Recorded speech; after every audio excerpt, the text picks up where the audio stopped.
আমি তালতলার থেকে এসেছি। আমার সাথে আমার মা আসছে, বোন আসছে, ফুপু আসছে, বাচ্চারা আসছে, মেয়ে আসছে, ছেলের বউ আসছে।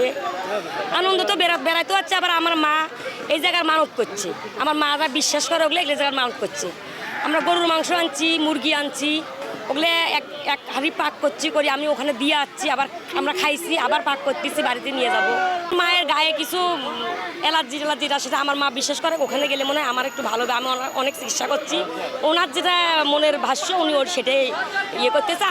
আমরা বোনেরা ওনাদের সাথে মার সাথে বেড়াতে আনন্দতে যাচ্ছি।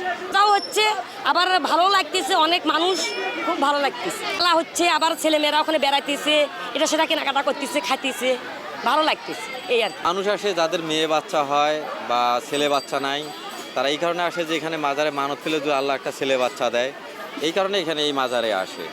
আর আমি আসছি হলো এখানে মানে আমার পাড়া প্রতিবেশী পাশাপাশি মাজার, এই জন্য আমি আসছি যে আমি একটু পরিবার নিয়ে আসছি যে যা বেড়ে নিয়ে সবাইকে খাওয়া দাওয়া করে নিয়ে চলে আসবো।